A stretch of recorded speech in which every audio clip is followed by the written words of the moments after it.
most of the people who do come for singing lessons, not all, but most people, they come because they have some sense of affinity with the activity. Your voice deserves to be heard. And yes, there are the Beyoncés in the world. There are the Morissettes in the world. There are Gabrielle Henriques, these people who we've come to look to as being, wow, they're amazing. But I value just as highly the grandmother who is singing a lullaby to their grandchild while they go to sleep. When you're young, you have a lot of resources physically, and you could just just spend them and just do a lot. But then the older person has an advantage over that. They don't just wildly and just randomly do things, but they're more intentional about it. So they're more focused.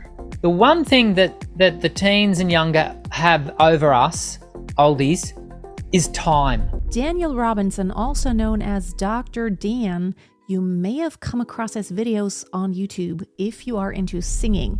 Now, he's a dear friend and colleague of mine from Australia, and I had a chat with him that dug a little bit deeper and got out a few things that you may not know yet. And I always think it's so interesting to get to know the stories behind someone who's in the singing world, whether it's a vocal coach, someone who has been performing. And here is the interview that I had with Daniel. I hope you enjoy it. Daniel Robinson, aka Dr. Dan on YouTube, who is a dear colleague of mine. We have actually done a collaboration, it was a few years ago. Yeah. I love to connect again. And this time I want to get to know you a bit better. That's a little more below the surface of what everyone knows, you being a vocal coach, but there's so much more to the story. So maybe you could just introduce yourself, give us in a nutshell, what do you do nowadays? Well, nowadays I teach. That's all I do. Certainly vocationally, I teach 5 days a week, and what that looks like is very different to what it looked like when I started teaching nearly 30 years ago. I teach here in my private teaching studio. I teach a lot of students online, and I do a lot of YouTube editing and videos, and so that's what I do day to day. And besides that, I'm a husband with 3 growing children, and that fills in a week. Okay, and we all can hear from your accent that you're located in Australia. Whereabouts? I am. Whereabouts? I'm in Brisbane, Australia, which is, for anyone who knows where Sydney is, you head north for about 1,000 kilometres. That's all. Thereabouts. Where we are, so I'm in the subtropics of Australia, and little thing to know, we will be holding the Olympics in 2032. So we're going to be on the map at that point. And so we're a city of about 2 million people, and I was born in Sydney, but have spent the majority of my adult life here in Brisbane in Queensland. So talking about born, I want to get to know a little bit more about the Daniel as a child. I was very much influenced by the way my parents raised me, because they were both musicians. There was always music in my house. My mom played at the opera house. She was a classical guitarist. She taught at the conservatory. My dad was a singer. So I was always surrounded by music. I would just love to know, what was your influence? Like, how did you grow up? What role did music play in your life? That's an interesting question. I grew up in a very dogmatic, right-wing Christian household. And so church was a very big part of my upbringing. Consequently, and this speaks to the very right-wing dogma, my father particularly, but also my mother, did not allow secular music in the house. I remember that becoming a really big thing as I approached the age of around about sort of 8, 9, 10. Prior to that, one of the things I used to love doing was putting on Elton John LPs, Neil Diamond LPs, I had an affinity with music from a very, very young age. I really remember that. Sort of my teenage years, the formation years, the only thing that I was allowed to listen to was Christian music. And so I consumed a lot of Christian music. Amy Grant, Michael W. Smith, Leon Patello, Don Moen, Petra. I was right into Christian rock. Petra, Whiteheart, the Allies. These were all of my saving graces, if you will, because as I said, I wasn't allowed to listen to anything else except for when I was at school. And I still remember going on a school excursion and listening to Dire Straits and just thinking they were awesome while we were listening to them on the bus, because that was a taboo. I was not allowed to listen to that in the house.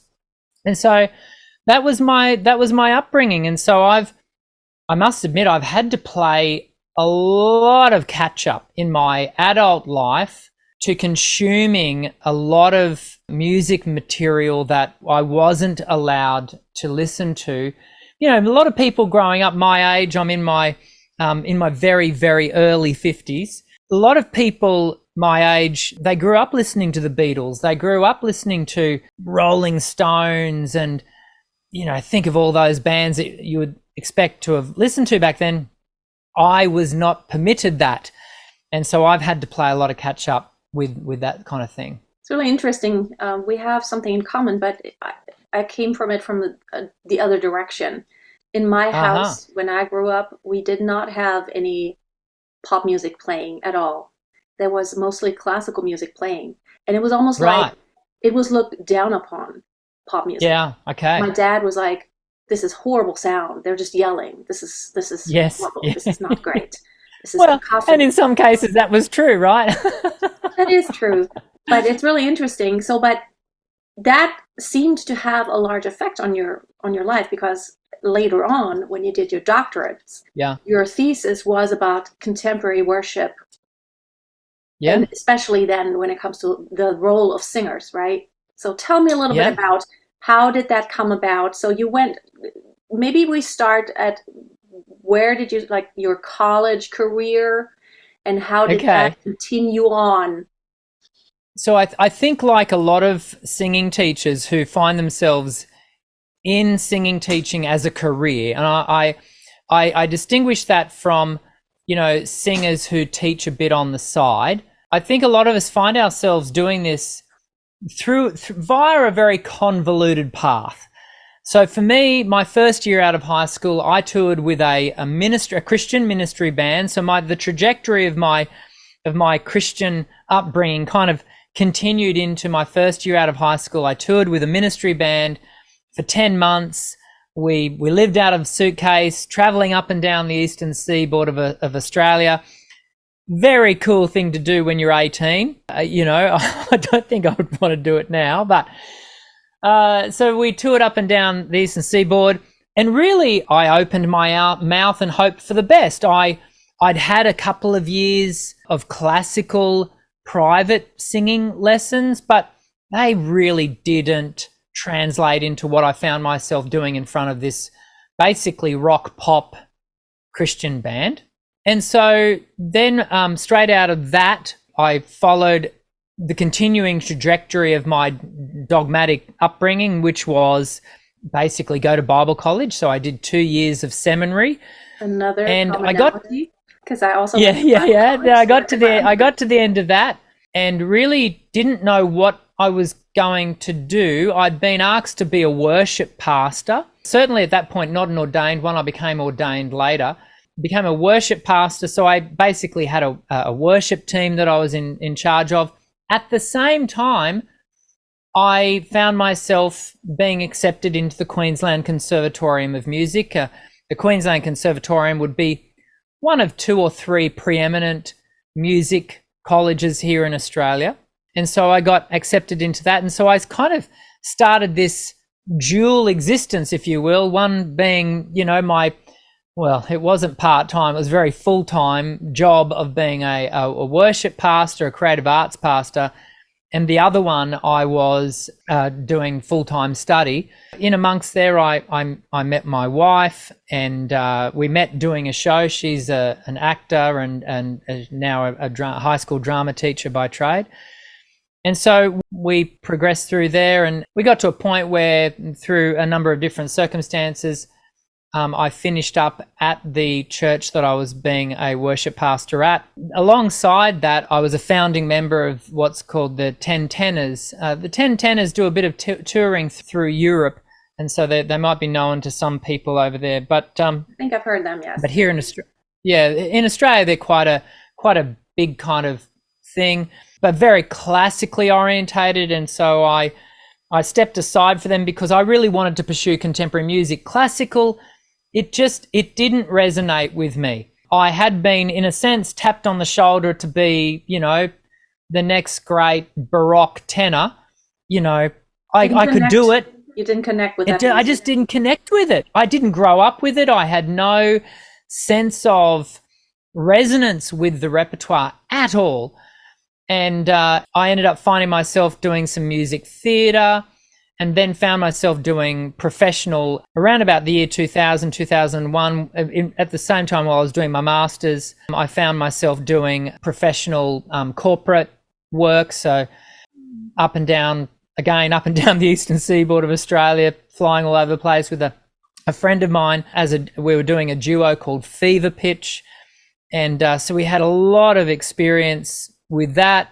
And that had its season, and we really had a lot of fun doing that. But I kind of still had this burning desire to sort of cut my own album. I grew up in the 80s, and so cutting an album was kind of the thing to do, and I wanted to do it. And so anyway, I ended up cutting an album in 2006-07, and toured that album. Ended up having a couple of top 30s here in Australia. Yeah, on the Christian charts. I listened to some of the previews. Did you? I love this. It's on your website, so anyone can check it out. It is. There are the previews, and if you want to purchase the entire album, I think it's absolutely lovely. Oh, thank you. It's very. I mean, it's certainly not a modern sound any longer. It was a sound for its time. But that was a really rewarding project. I was very proud of the outcome, the quality that I was able to produce, and the team I was able to gather to do that project. And it had, for being an independent album, because it was independent, I didn't have any record label association. It had relatively good success, probably as much as an independent album in those days could have had. Because this was still Music Space was still a thing. MySpace. It was called MySpace, wasn't it? Yeah. Back in those days, MySpace was a thing as opposed to YouTube or Spotify. And in fact, I think Napster was a thing back then. But anyway. Yeah, I remember those days. But that was also the very start of my doctoral journey as well. So I was kind of touring the album, starting my doctorate, and really, in one sense, seeing the writing on the wall very sort of as I went along, that music, it was going to be very hard to make a really sustainable income from performance. Certainly not the level of income that I wanted to provide for my family here in Australia. And so teaching started to become more and more a focus for me. And we find ourselves here at the end of 2023, and that's all I do now. I only teach. The only performance I do now is I still lead worship in my very, very, very small little local church. Oh, you still do that? That's very interesting. I still do that. Yeah, I still do that.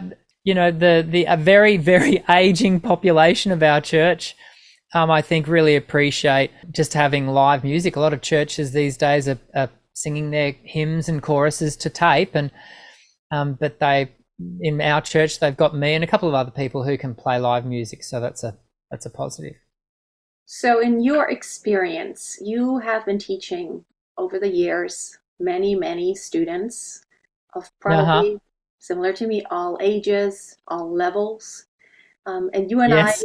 another thing we have in common is we don't just work with like the elite singers. We work with the singer who begins, Yep.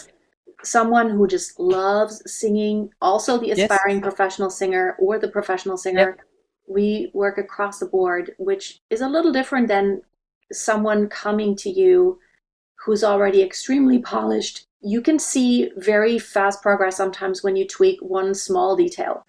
For beginners, a lot of times it's about a lot of very small wins that then accumulate over time. But it does definitely take time. I always tell people it's not a quick fix. You have small things that can be fixed quickly with sometimes an exercise, and you get it, you understand the difference. But there always comes the point where you feel it just does get hard, and like, where am I going from here? And there is always a time of plateau. But I would like to ask you, in your experience of all those years of teaching and singing yourself on stage, there's no right or wrong, but what do you see? What's the connection between someone's upbringing, if there was music involved, or someone being raised in a home where there was really not a lot of music going on? Do you see a connection in how well someone picks up sounds and matching pitches, and just what the difference is between this and that sound? What's your experience? Yeah, I think there is some correlation. Whether that correlation is brought about by causation is hard to know. I think now with the prevalence of something like Spotify, where music is so easily accessible. When you and I were growing up, Freya, you had to buy a single LP, and you would then, maybe save for another month to buy another LP. Yeah. But at the end of the year, you might only have 10 LPs. And you were very excited about that one LP. You were very. You have new. You were the envy of all your friends. You were the envy of all your friends if you had that many LPs. Now, every single person who has a Spotify account has access to a crazy amount of music. And so the ability to be in your own bed, a young person's ability to be in their own bedroom and to be singing along with that music, good, bad, or ugly, not kind of the point, is so much higher than perhaps even 20, 30 years ago. So I think I observe, acknowledging too, most of the people who do come for singing lessons, not all, but most people, they come because they have some sense of affinity with the activity. They want to sing. And my job is not to determine whether that affinity is producing good, bad, or ugly. My job is to nurture that affinity. My job is to encourage and, provide skills through, the different devices and tools that I have at my disposal due to my learning and experience as a singing teacher. But I don't get too hung up in how good a voice is.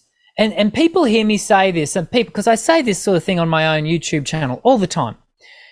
Singing is not about perfect notes. Singing is about communication. I wholeheartedly, and again, people hear me say this, and I'm sure that people go, yeah, that's just spin. I so believe that singing, your voice deserves to be heard. And yes, there are the Beyoncés in the world. There are the Morissettes in the world. There are the, Gabrielle Henriques. These people who we've come to look to as being, wow, they're amazing. But I value just as highly the grandmother who is singing a lullaby to their grandchild while they go to sleep.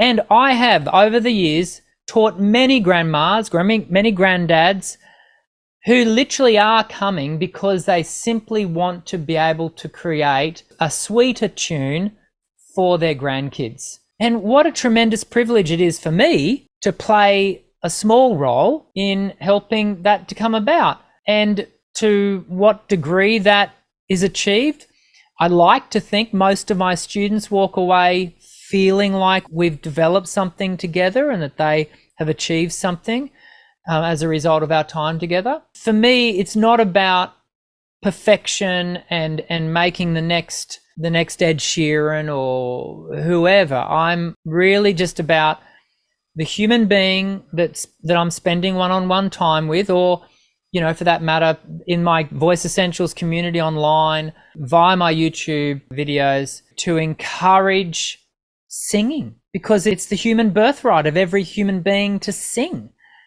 That's not to say everyone has to. I've got two legs and therefore I have the necessary components to dance. I don't have a desire to dance. And so I don't. Ask my wife at any wedding. It's very hard to get me on the dance floor. But I do believe that anyone who wants to sing should be allowed to sing and should feel a freedom to sing, because I also don't believe in the duality of singer, non-singer. And TV talent shows have been a terrible thing for this, where we kind of say, well, you're allowed to sing because you sound great, you sound awesome. And everyone else, which is the majority, shush, don't use your voice because you sound horrible. I just don't buy into that. I haven't bought into that for many, many, many years. My experience is I have a lot of people who message me that say, I'm older, is there hope? Yeah. And I always get these messages from people who absolutely love singing, and they have been trying to get better by looking at resources online, like watching YouTube videos. Yes. But they believe that, oh, but I'm just too old. I'm already over 50, which, you know, when you reach 50, you're like, that's not old at all. Or over 60, I'm already 70. My experience, I'll share my experience, and I would love for you to share your experience if there's anything similar. What I've experienced is a lot of people, of course, think when you're young, it's easier to learn. That is true when it comes to just grasping new things. What I have seen the advantages of an older person, whether it's singing or anything else really studying, is when you're young, you have a lot of resources physically, and you could just just spend them and just do a lot. You just sing like Ed Sheeran. That's literally how he taught himself to sing. He just did a lot. He just sang and sang and sang and sang. Yeah. And he kept improving little by little. But then the older person has an advantage over that. They don't just wildly and just randomly do things, but they're more intentional about it. So they're more focused. And you have to kind of think when you're older, also as an athlete, probably, what am I going to do today that's actually going to make a difference, instead of just exhausting yourself every single day. So, and I've seen there is just as much progress for someone who might be 80 years old than for someone who's 20 years old. What's your experience? What I think for the older learner, and I actually now, these days, I only teach adults. So I teach a lot of people in the age group that you're referring to. The one key advantage that a young person, I'm talking teens and younger, have over adult learners, and I'm talking everyone basically 20s and above. The one thing that the teens and younger have over us, oldies, is time. They really have time to boot. In addition to that time, they have extrinsic motivators. They're generally called parents or guardians, who are saying, get to your room, do your piano practice, do your singing practice. I don't want to see you come out here. You're not going to get dinner until you've done it. Something like that. So they certainly have that. And as a result, they do have the advantage of getting that consistent practice in, maybe not driven by intrinsic motivation, but but the practice happens nonetheless. What we as older learners have the advantage, we don't have the time. Oh my goodness, we don't have the time. But we do have other points of maturity that a young person simply doesn't even know exist yet. And that is organization of time and making our practice not necessarily a practice of quantity, but practice of quality. And also knowing specifically what they want to learn. Whereas a kid, like I said, I did a couple of years classical lessons as a kid.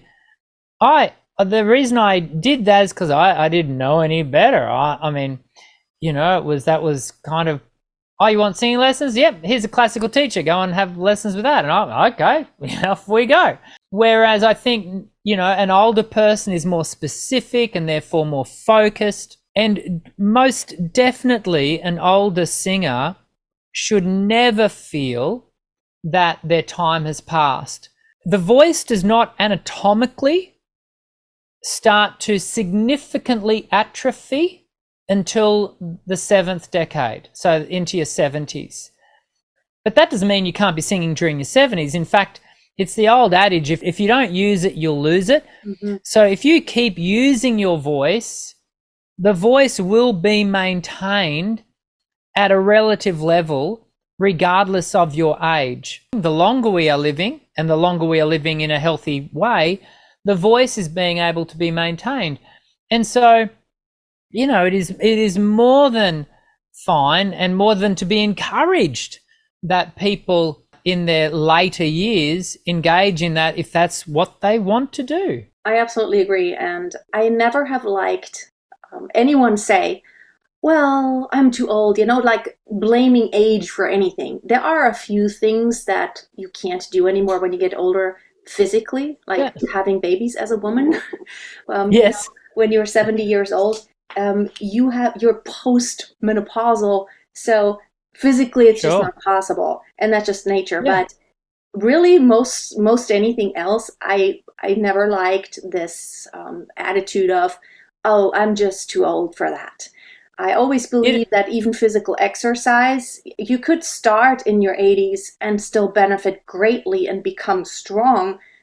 And we know now something that humans, you know, we used to not believe. We know now that it's not true, that not, you know, new brain cells are being built. Yeah. New brain cells are being built all the time until the day we die. So there's not this sense of, well, there's nothing new I can learn because my brain just can't handle new connections now. Yeah. Brain plasticity is a very real thing. And in part it all comes back to what is your expectation around the end goal? And I'm not actually really focused on the product, you know, and that's why I'm able to say it's not about perfect notes, it's about communication. I'm more about the process and the journey of learning and enjoying that journey. Yeah, we produce some things along the way, and this is why, for example, you mentioned menopause. Menopause for many women will bring about change in the voice. It will. But that change doesn't have to be seen as a threat. It can be a challenge, but it's a challenge in so much as there might be some need for some adjustment in expectations as to what the outcomes are. And so I think, like you, I certainly don't see singing as an age-driven activity. When we get into professional performance, that puts a slightly different lens over it, because then you're dealing with the expectations of an audience, and there are different parameters in play there. But certainly from an avocational standpoint, an amateur singing, you know, singing for leisure and pleasure, one should never use or find themselves using age as an excuse. Yeah, I agree with that. We are a little different because I come from this world of very output, relevant, you know, you were in professional opera.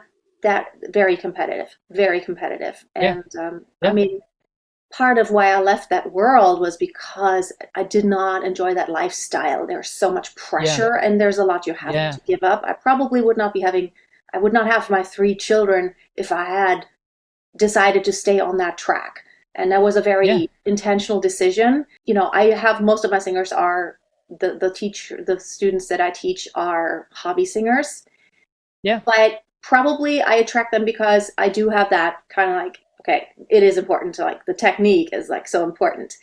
But Absolutely. you mentioned something that's very interesting. So the connecting with the music, and it's all about the process. There's one thing I always Yeah. tell my students, it's enjoy the process. It's not about an end goal, because when you reach that end goal, you will have a new goal. It's never like you're going to arrive at the final Yeah. destination. There is Yeah. no final destination. It's always continuing. As today, I learn every single day. I learn a lot from my students. I am exposed to new repertoire that I still didn't know you know, just like Yes. you, because we had only classical music playing at home. I also had to catch up a lot. And there's still a lot of things nowadays where someone would say, "What? You don't know this?" And I'm like, oh my goodness, there's so much music Yeah. out there. How could you ever Yeah. know everything? Probably I know a lot of things Well, that you may not know. And you probably know in the praise and worship world a lot of things. yeah. Moving, looking back on your own vocal journey, I Mm. would love to hear, because I just could sing. And then my story is that I entered college and I kind of stumbled into this. Now I'm becoming a professional opera singer, and now I'm winning competitions with classical stuff against really great people. So for me, it was because I was always good at, I listened to music and my parents were both in the classical world. It was always very easy, which made me always a very lazy student. Okay. No, I put a lot of work in, but I Sure. had to put in so much less work and still be really good than a lot of Uh-huh. others. But I would love to hear your story. It's very interesting because for me, I had to learn how to teach a lot of things because they were never an issue for me. It was not easy to kind of find out, how do you teach someone to use vibrato or to sing on pitch, because for me, those were never things I actually learned. I just knew how to do them. Just did them. What is your Yeah. journey? Where did you start, and how did you evolve in your technical and performance, skill levels? Well, that's an interesting question, because I also grew up constantly like winning the local Eisteddfods, constantly having people walk up to my parents and tap them on the shoulder and say, "Did you realize that this young man can really sing?" And I got into this band first year out of high school. From a very young age, constantly recognized as a singer. And then I got into the Queensland Conservatorium of Music. In fact, the story of how I got into the Queensland Conservatorium is I rang after all the auditions for the year had finished. I rang the lady and I said, "Oh, hi, I'd like to audition for the conservatorium." And the lady said, "Oh, I'm sorry, the auditions have closed for the year. You'll have to ring back again next year." Then she told me when to do that. And that was like 8 months away. And oh, okay, sure, okay. I told a particular friend and he said, "Ring them back and tell them you're a true tenor." I didn't even know what so literally 2 days later, I rang back. I got exactly the same lady on the phone, and she went to proceed to go through the same spiel that she was getting. "Sorry, there's no auditions left." And just as she was about to hang up, I went, "I'm a true tenor." "Oh, just wait a moment. I'll get someone who can help you." And I was literally, at that point, put through to the head of classical voice at the time, Adele Nisbet. Within a week, I had an audition. And that afternoon at the audition, they said, "Congratulations, you'll be coming into the Queensland Conservatorium," all based on my voice. The challenge I faced was my musicianship was not very high. And so I then had to go through a lot of upskilling around my musicianship, music theory, oral, and those kinds of things. And so that was the part that I found really challenging through my musical academic career. And whereas like you, the voice was always kind of not classical, but once I got into contemporary and I was doing jazz, I would walk away with not 100 out of 100 for all of my exams, but close to. And I didn't have to work all that hard, but there were things that I did want to be able to do with my voice that I didn't feel like I was receiving the tuition that I needed in the methodical, systematic way that I felt that I needed. And I think alongside myself as a musician, I would also really classify myself as an educator. I've always loved educating people. And so in being an educator of music, specifically singing, because I also started when I was very young, I also used to teach guitar. I went about developing a systematic way of delivering that information so that anyone could step up to the plate and give it a good swing. So that's how I found myself doing it. Certainly that is not that how I have produced my Voice Essentials program and what have you. It is not the way I was taught, because it's in one sense not what I needed. I definitely needed it in my musicianship and oral, but vocally it wasn't something that I was exposed to. But it's certainly something that I've developed for my students. It's really interesting because I feel the way a lot of vocal coaches teach is, like you said, it's really a lot of what you wish you had when someone taught you. I remember going into the first teacher I ever had in college, and I never had voice lessons in my life before that. So I didn't know any terminology or like, what is placement? I have no idea what he's talking about. Like full word mask, and like, what am I supposed to do here? Give me something practical. That first year, basically, my teacher just threw pieces at me. It was like, you're going to sing that. And I just figured it out. So when he presented Rejoice Greatly from the Messiah, I listened. I was like, is he insane? I'm supposed to sing that? There's just no way. How am I supposed to? So too fast. Oh, in a couple of weeks, I figured it out. I just did it. I practiced and I did it. That's kind of how I always figure things out. That's how I learned the piano. I just looked at the sheet music and I figured it out. The technical, I did like the children's corner, Debussy, all of them. Those are kind of advanced, but I love those pieces so much because I had heard someone play them and I'm like, I want to play these pieces. And so I would sit for hours and hours and hours and figure it out, and I could play them, although I was technically not even anywhere near. But it's really interesting because I would have needed someone to make it simple and straightforward, and that's how I created all of my courses, for everyone to understand straightforward, but with the information of, can you tell me what's actually happening with the larynx, or what's pharyngeal space? What is actually happening? That connection piece between what does it feel like and what does it sound like and what is actually physically happening. I think to be gracious to my, early teachers, in part, one of the reasons why we weren't taught that way is because we actually did. Back then, and I'm talking 30 years ago, we didn't know, the stuff we know now about voice. And also, there was that sense of, well, you're a singer, you can just do it. Whereas, my approach, and I suspect yours, is not one of, you can sing if you're a singer. Everyone else, don't even bother. No, everyone's allowed to sing. And so if everyone's allowed to sing, then let's find ways, and in my case, I'm very methodical and systematic. Let's find ways of teaching you the skill. It's a motor skill. And that's not to say that everyone who wants to learn to sing is going to become like amazing. Like, I play social sport. And in the sphere of social sport that I play, there are national champions in that sport. Oh, I will never be, I can assure you, I will never be a national champion. But it doesn't stop me from fronting up every week, and I love it. I enjoy it. I run around. I make massive mistakes on the field, but I'm having a good time.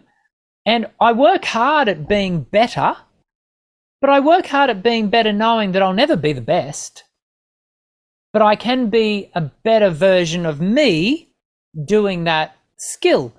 And it's the same with singing. You don't have to need to be the best before you start singing.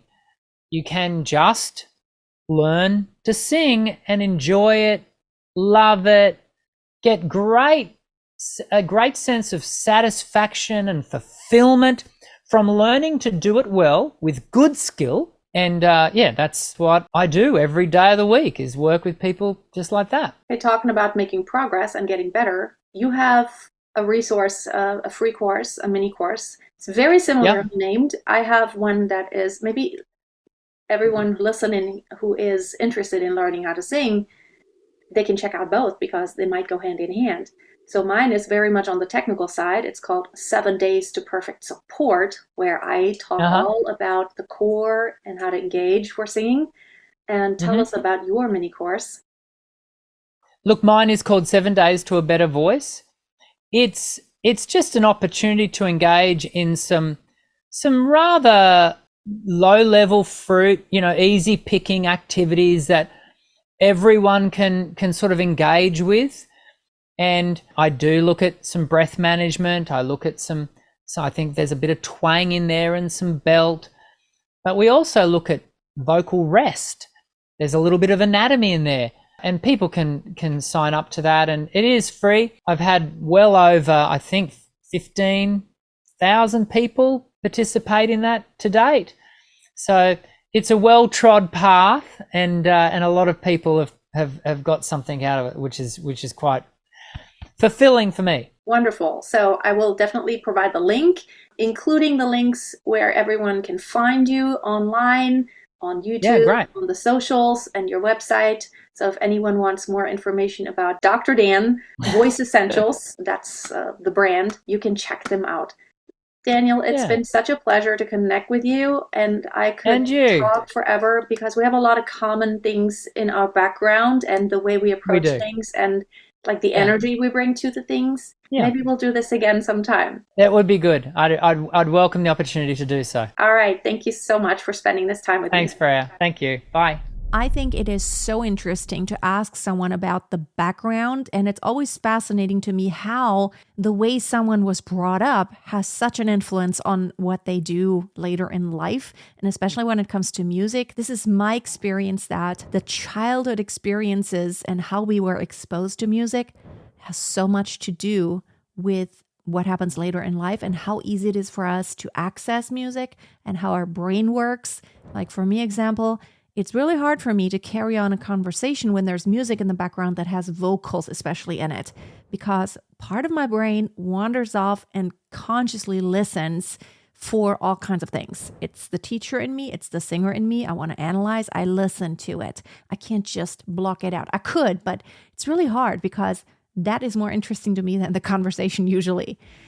If you liked this interview and you want to see more that are about to come, hit the subscribe button, and I would love to welcome you back for the next interview. Be blessed, have a great day, and always dream big.